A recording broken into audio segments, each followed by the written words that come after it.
সুপ্রীতি মণ্ডল, নামখানা।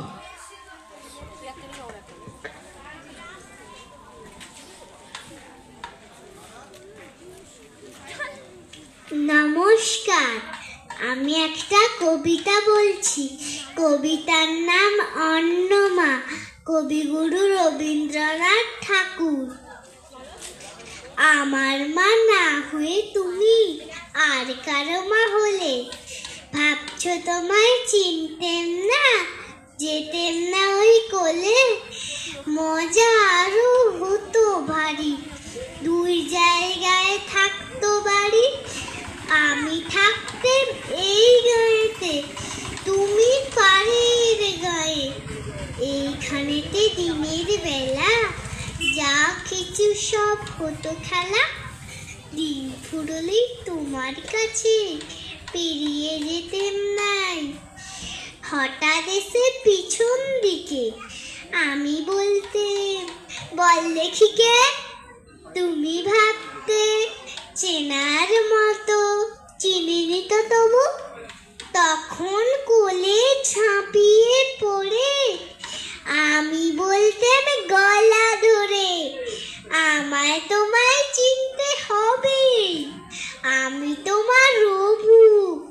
ওই পারেতে যখন তুমি আনতে যেতে জল, এই পারেতে তখন ঘাটে বল দেখি কে বল। কাগজ গড়া নৌকোটিকে ভাসিয়ে দিতেম তোমার দিকে।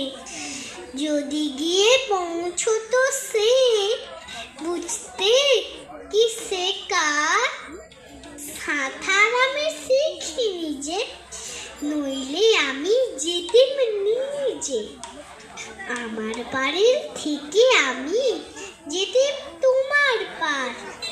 মায়ের পারে ওবর পারে থাকতো তফাৎ কেউ তো কারে। ধরতে গিয়ে পেত না কো, রইতো না একসাথে। দিনের বেলায় ঘুরে ঘুরে দেখা দেখি দূরে দূরে। সন্ধে বেলায় মিলে যেত ওবতে আর মাতে। কিন্তু হঠাৎ কোনো দিনে যদি দ্বীপের মাঝে পার করতে তোমার পারে নাই হতো মারাজি। ঘরে তোমার প্রদীপ জেলে, ছাদের পরে মাদুর মিলে, বসতে তুমি পায়ের কাছে, বসত ক্ষান্ত বুড়ি।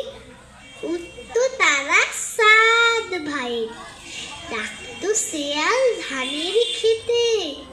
উড়োচ্ছে আর মতো বাদুর, কোথায় যেত উড়ি।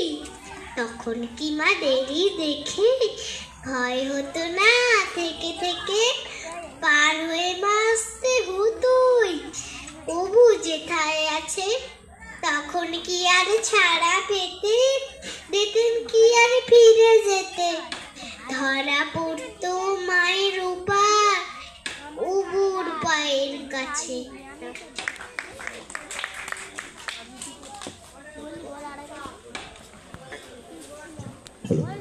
ধন্যবাদ, ধন্যবাদ সুপ্রীতি মণ্ডলকে, অনেক অনেক ধন্যবাদ।